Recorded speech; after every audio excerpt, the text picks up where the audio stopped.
Hi there, Michelle Marsland and Marsland Accountants.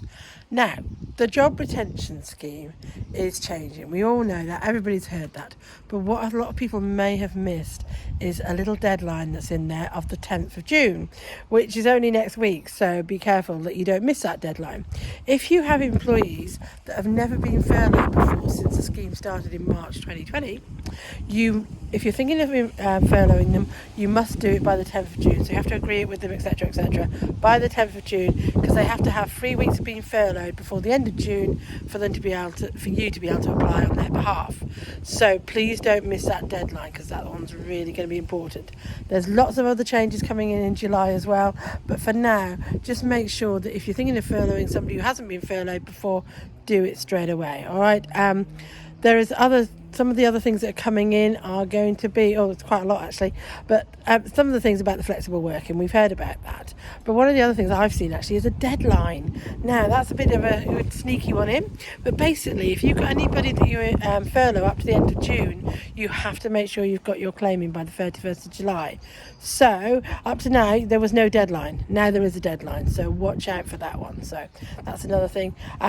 Flexible working. The flexible working, from what I've read so far, and the details are coming out on the 12th of June, which is next week, it's going to be like as long as somebody's worked 1 week in the month, and as long as they've been furloughed 1 week in the month, the rest of it is up to you flexibly wise.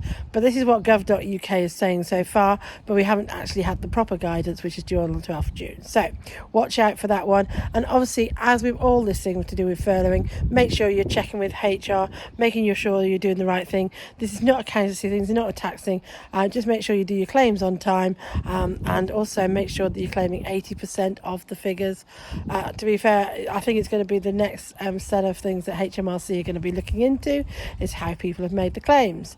I've also seen in the email actually that they're going to start introducing ways of changing your claims as well if you've been overpaid, because obviously people who've realised that they're overpaid and been overpaid from HMRC want to pay it back, really, because they realise that HMRC are going to be looking at this quite soon. So they've actually got a system in place for that now, unless you finish claiming now. There's about a number of employees as well coming in, so watch this space. There's going to be lots of videos coming out. I think I'll just try at the moment concentrate on making sure that if something's coming up in the next week or two, that people try not to miss it, really. That's the key. So yeah, 10th of June, that's the last date that you can officially furlough somebody, and they be in the scheme ready for the flexi furloughing in July. So make sure you don't miss the 10th of June, please. Time to shine.